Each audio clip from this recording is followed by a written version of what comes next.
By 1982, the whole idea of having like a wide national release was still fairly, it wasn't even a decade old. Jaws had been, the star of the summer blockbuster movie, but we're still talking like 8 years later, basically. So that was kind of still sort of a fresh idea. But you saw that, horror movies, action movies, and sci-fi movies were the ones that could open really big from coast to coast because that was something that could travel anywhere. These were movies that you could really exploit anywhere, South, West Coast, New York, any place they would run. So Star Wars had really proven that. Spielberg had done it with Jaws, did it with Close Encounters, did it with Raiders, which wasn't quite, it was more fantasy action, but there was obviously a hunger for it, and it seemed like there was no way of stopping it.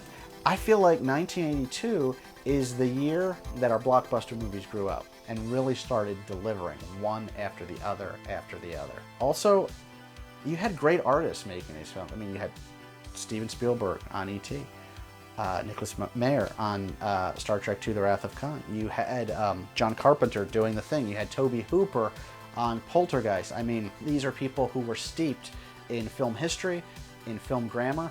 They're given the budgets suddenly. They have the technology suddenly to realize their visions in a way that maybe you couldn't have a decade earlier.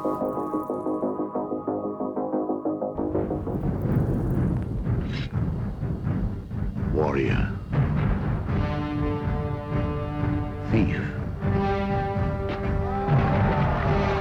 Gladiator. May 1982, I mean, Memorial Day hasn't even hit yet, and you're already off to a flying start that summer. You've got Conan the Barbarian, which was like the first of the big USC grad movies. John Milius, of course.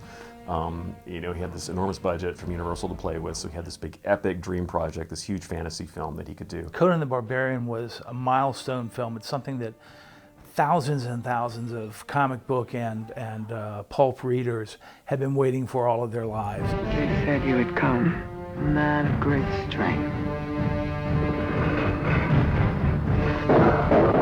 Conan the Barbarian, of course, is famous because it really put Arnold Schwarzenegger on the map. I mean, of course, there was Pumping Iron and other stuff like that before it, but this is what made Arnold Schwarzenegger a star. Of course, it was a very hard R rating, which I think was a big stumbling block at the time because this was sort of a boys' adventure type film, but it had lots of boobs and blood and, just really inappropriate behavior, so you couldn't really take the kids to go see it. And I think a lot of critics were confused because they didn't really know how to approach this very adult fantasy film. He's evil, a sorcerer who can summon demons. It's interesting to me that what that film is about is a cult. It's the hero's journey, but he's going up against, a crazy snake cult. Now they will learn what is fear the night. Yeah, so right, hot on the heels of Conan, you have, probably the greatest, guy sci-fi movie chase film ever made, which is The Road Warrior. I mean, that was an intense movie. It was a major adrenaline rush. And I think a lot of people had no clue it was a sequel because Mad Max the original was released by AIP. It was kind of a drive-in film, but even then people didn't really quite know who Mel Gibson was unless you were really paying attention. He wasn't a superstar. He wasn't Mel Gibson from Lethal Weapon. In the future, cities will become deserts. And The Road Warrior was an extremely influential film. Think about all the films after The Road Warrior, all the really bad films, Warrior of the Wasteland, Striker, all the Battle Truck. The Road Warrior was so good because it took its roots from the past. It said, we're not just going to rip off this movie. This is sort of like a hero's journey in the West, and Max is like Shane or somebody like that. Somebody who sort of goes from one place to the other, and you don't want him to go. You even had the child, the feral kid, in The Road Warrior. So, the film was what it was a brilliant update of the Western. You want to get out of here? You talk to me. The Road Warrior, I think, set up the real roller coaster movie. I think when people say that a movie is a roller coaster ride, I think The Road Warrior is the one that really set the template for that. Because that is how it's designed. It's so perfectly paced, the way it just goes up and down, has that, humongous, 30-minute, ride at the very end of the movie. The Road Warrior. And that opened the same weekend as Annie, which was this huge budget family musical, completely bastardized the musical stage production that it was based on. They're barely even related at all. It's the hard knock life for us.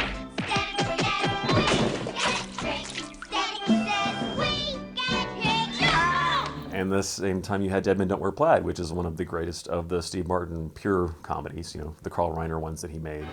Steve Martin, Am, Rigby Reardon in Dead Men Don't Wear Plaid. Will $200 be enough in advance, Mr. Reardon? $200, I'd shoot my grandmother. Dead Men Don't Wear Plaid, it put Steve Martin in the film noir world, which is fascinating. They were actually taking footage from films like The Big Sleep or Double Indemnity, things like that, and having him talk to the characters in that film. I'm on an important case. I need your help. These people we're dealing with are killers. Oh, thanks for telling me. Say something like, no, Ma, look, listen to me. No, Ma, look, listen to me. And it was such a clever idea to take all of these clips from movies that were studio owned and then weave a new story around them. It was hilarious. Now, when we fought, you had that eye of the tiger, man, the edge. And now you got to get it back. And the way to get it back is to go back to the beginning. You know what I mean? And so the weekend after that, you've got, one of several overachieving sequels. Road Warrior, of course, was one of them. Then you have Rocky III, which was a much bigger film than Rocky II. Probably one of the best remembered out of the entire series. A lot of it has to do with the theme song, Eye of the Tiger. Hey, why don't you tell all these nice folks why you've been ducking me? This guy is a wrecking machine. You know, you got a big mouth. Why don't you come out and close your mouth, boy? Come on. The first Rocky film in which he was not battling Apollo Creed, so they kind of made up this almost James Bondian Clubber Lang character that Mr. T played, and he played it to the hilt, as Mr. T is wont to play everything. And it was a lot of fun. It was a big popcorn film, did very good box office the whole summer long. Bust you on. Go for it. Rocky III, an American tradition. At the start of June, you have two of the biggest, I think, most fondly remembered films of that summer. The first being Poltergeist, which is probably the ultimate traumatic PG-rated film. If you were a horror-loving kid, that one was a major shock because if you saw the trailer, it was like, oh, it's a spooky ghost story about a little girl. She's like, oh, they're here. It's going to be a little, And then you see the movie, and it's the guy who's ripping his face off, and you got corpses popping out of the swimming pool, and you've got the, this like living, pulsating closet. I mean, that movie was intense. Remember last night? Do you remember when you woke up and you said you were here? Well, who did you mean? Who's here? TV people. It came at the dawn of the yuppie age, and the yuppie mentality was, you've got to be upwardly mobile, you have to have your house, you have to have a good job, you have to do this, you have to take each step, you have to be a success. And the idea was you had to be upwardly mobile, and it didn't matter so much how you were upwardly mobile. And what we see in that film is the end result of sort of avaricious or corrupt business. Mr. Freeling's company, real estate company, they only moved the headstones, they didn't move the graves, which caused the dead to basically revolt and attack the Freelings. And I mean, that is pretty simply a metaphor for what happened in business when you're only looking out for yourself and you don't care about anybody else. There's going to be blowback, and that's what it is. It's like supernatural blowback in that film. Its form is revealed. What is it? Its focus is clear. I gotta say, seeing that opening weekend as a little kid in a theater full of little kids, that is something that I don't think will ever be replicated. I think that and Gremlins were the very few examples of movies that could actually you could feel sort of the nightmares like being born in their heads as they were watching this movie, all these little kids.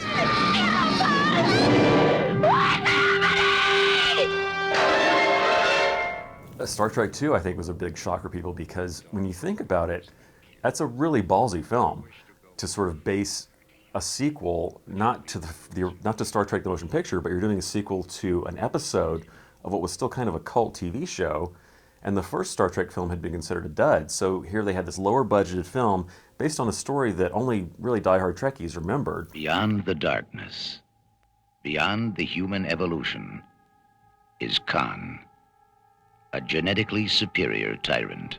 It positioned Khan as sort of the ultimate nemesis, which I always find very funny, because before The Wrath of Khan, Space Seed was not an episode a lot of people talked about. That was the episode he first appeared in. It was one of 79 episodes. It wasn't like he was Kirk's main nemesis. Kirk fought 78, 79 villains in the series, and each week defeated each one of them. But after The Wrath of Khan, Khan became the nemesis.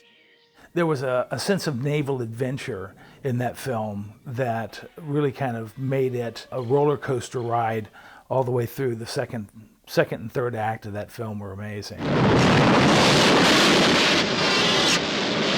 Shield collapsing, Captain. Star Trek II was the first film in the franchise that acknowledged the aging of the characters. Kirk was having a midlife crisis. He was aging. You know, they weren't afraid to show their age, and people loved it. And then, of course, they ripped the carpet out from under you by, killing one of your beloved characters in the end. Someone who you've been with, who you've watched on all these adventures since 1966. The fact that it paid off so well and is still considered the very best out of that entire franchise is a pretty remarkable achievement, which I think Nicholas Meyer has to get a lot of credit for that, because it is such a beautiful script. It's so very literate and very humane and just smart. You don't have to know the origin of Khan at all. At the end of the universe lies the beginning of vengeance. Star Trek II, The Wrath of Khan. Then in June, you have this huge grenade goes off in movie theaters around the country, which is E.T. the Extraterrestrial. It broke box office records. It was something that everyone went to go see, every age, all the way from like 5 years old to like 90. This was a movie that people kept going to over and over and over again. And now, Steven Spielberg brings us E.T. the Extraterrestrial. I'm keeping him. There was no escaping E.T. on television and Reese's Pieces commercials, books at the bookstore, toys at Lionel Play World or wherever you shop. And some of the films that came out afterwards, in a way, kind of got accidentally sabotaged. Steven Spielberg's E.T. the Extraterrestrial.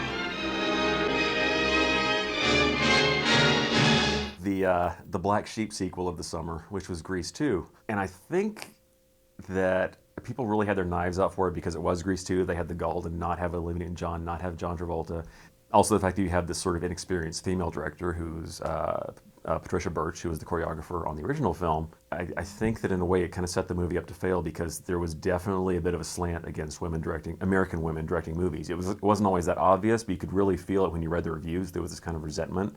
Like, why? Okay, why is she doing this movie? How dare she? The plane, Firefox, the most devastating killing machine ever built. Well, Firefox is a weird one because it is a movie, it's a Clint Eastwood film, but it's not something that his normal audience would go for. This was the guy who had been making money out of Every Which Way But Loose and the sequel, so people thought he was going to be sort of the more down-home kind of fun guy. And Firefox is a very cold film. I mean, it's an espionage film. It's actually very slow for the first hour and a half or so, but has this really cool plane. And it's fun to watch. And also the last half hour really delivers. Gant, can you fly that plane? Yeah, I can fly it. I'm the best there is. It is one that kind of grows. If you go back and watch it as an adult, all of that espionage stuff at the beginning is pretty fascinating stuff. So the following week, we have 3 movies that were all very heavily promoted. They were all big deals, and all of them basically suffered royally, but in very different ways.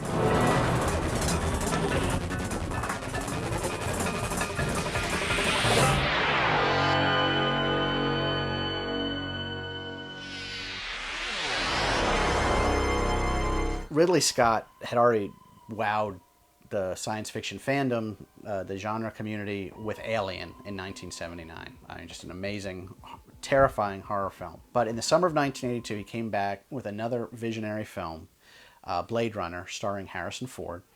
And, of course, this was the story of Harrison Ford hunting down replicants, people who look like us but are not us. There was an escape from the off-world colonies 2 weeks ago. 6 replicants, 3 male, 3 female. Blade Runner is, I think, the greatest masterpiece of science fiction of the latter part of the 20th century. It's pretty much untoppable. It is, along with Alien, it is, the Ridley Scott movie against which all the other ones are measured. And I find it really fascinating that this came out in the summer of 1982, the same summer as The Thing. And John Carpenter's The Thing is about, how do we know somebody is human? What does it mean to be human? What does it mean to be a thing? And if you look at Blade Runner, in a way, it's meditating on the same subject. Is is this thing that we've created, this replicant, this android, whatever you want to call it, is it human? Is it alive? Is it sentient? I don't get it, Tyrell. Commerce is our goal here at Tyrell. More human than human is our motto. So those are the two really huge masterpieces that summer that we now think of that were treated unfairly. They were both R-rated, even though they should have been targeted for younger kids. I mean, this is when Famous Monsters and Fangoria were being devoured by junior high schoolers. And Blade Runner was marketed to kids, basically. They marketed toys to it. I mean, they sold the little spinner models. But then it comes out with an R rating, and most of them can't go see it. And ditto for The Thing. It's, you know, it's this really fun monster movie, and it's really scary, but again, the kids can't go. From the director who brought you Smokey and the Bandit, Hooper, Cannonball Run, comes the ultimate spectacle. The trailer for Megaforce was actually probably the biggest deal out of those three movies. I remember every single kid was like, Megaforce, Megaforce, Megaforce, because of that line, you know, the good guys always win. That was, every kid was quoting that before the movie even came out. Megaforce was one of the crazy, unforgettable misfires of 1982. Okay, this was a film about an elite fighting organization with state-of-the-art vehicles, mostly like sort of motorcycles with lightning bolts painted on them. But, you know, you'd think that soldiers going into battle might wear body armor and helmets and boots and things like that, but not the people of Megaforce. I mean, deeds, not words. That was their motto, right? They wore skin-tight gold spandex and headbands, like they escaped from an Olivia Newton-John video. So the look of it was bizarre. I kind of love Megaforce, actually. I have a very soft spot for it, but it really, at the time, what they promised did not get delivered. Aurora and Don Bluth Productions present a classic adventure in motion picture entertainment. Since you didn't have Disney sort of owning the summer at the time, you had a little film called Secret of NIMH, which was made by a former Disney animator, Don Bluth, and this was his big attempt to sort of go up against Disney, which was something that I think ultimately wound up being his downfall in the end. It's probably the most tragic story in American animation, unfortunately. It's a fantasy with wizards and villains and heroes. I ain't scared of nothing. I'm not even afraid of the Great Owl. Will you hush up? The movie is way more fantasy-oriented than the book is. Bluth introduces things like a magic amulet and all of this stuff. The book is much more sort of hard science, but I do like what he did with it. I think it's a very memorable film. It's the first time I remember a G-rated animated film where the characters actually say damn, I think twice, which might not sound like much, but at the time I remember a lot of kids were like, what? You know, the rat said a bad word. Discover the secret of NIMH and rediscover the child in us all. Disney wasn't really going animation crazy, but they did weigh in with a film that you could consider animation.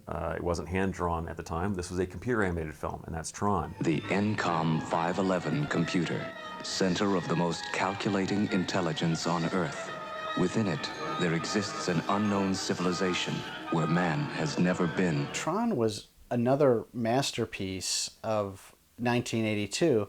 And in part because it picked up on what was happening in the culture with video games and arcade games. It operated in that milieu. And it realized at that point, well ahead of other films, that video games and movies can be really intimately connected. Propelled into the digital world of the computer itself. Oh man, this isn't happening. It only thinks it's happening. And this was a film that Disney hyped up like crazy. They actually turned part of Disney World into a giant Tron experience before the film came out. So there was a lot of hype behind it, and when it came out, it was just a huge splat. I saw it opening day and was blown away by it. Not the story, much like Blade Runner. It was kind of not as important to me as the visuals to that, but I got the visuals immediately, being part of the first video game generation. Garp. Garp. Garp? Yes, Garp. Sounds like a fish. Why you would make a big summer film out of a John Irving book, I'm not quite sure. It's a starring vehicle for Robin Williams, but everyone knew him from Mork and Mindy. And this is not Mork and Mindy by any stretch. This is not wacky Robin Williams in any way. It's a very offbeat, very sad film. I mean, there's comedy in it. Hey, Garp, you want to play? Yes. Not tonight. I have a headache. Every night you have a headache. But World According to Garp is one of those movies that I think the medium was made for. That story was great as a book, but it was better as a film, in my opinion. Haven't I seen you before? You like football? Oh, yeah, I used to watch it quite a bit. Well, you might have seen me. I was a tight end with the Philadelphia Eagles. And also, I think the subject matter is, I think, something way beyond what people were comfortable with at the time. I mean, John Lithgow's character alone, not something that mom and pop would go see in the theater in 1982. It's, you know, I think the whole movie just seemed kind of like weird, and they didn't quite know how to market it or what to do with it at the time. The trailer was just, you know, a cute little baby floating in the air.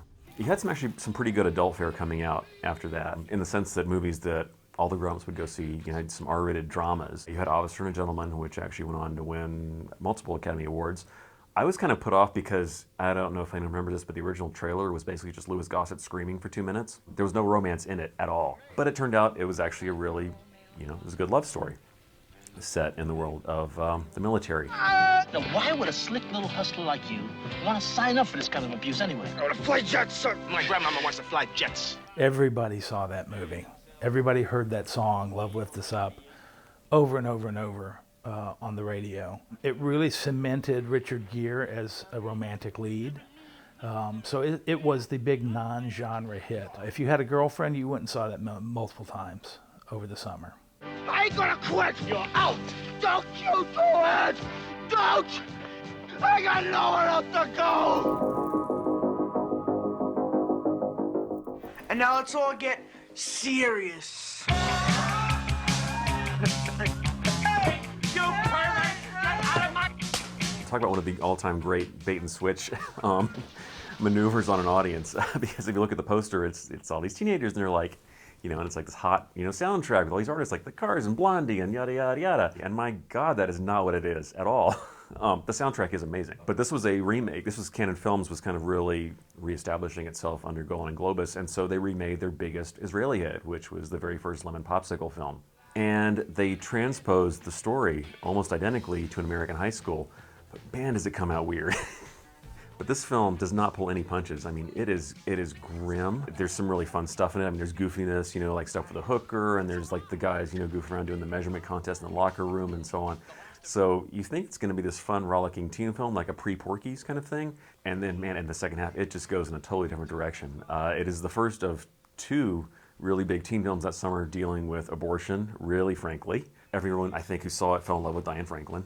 She's completely charming in the film, even though where her character winds up going is absolutely horrific. I think it is one of the all-time great gut punch endings. But then you have Fast Times at Ridgemont High, which is, outside of John Hughes, probably the greatest 80s teen movie. It was based on Cameron Crowe's own experiences as a writer going. The case of Fast Times at Ridgemont High, I think that piece was Cameron Crowe who wrote the film.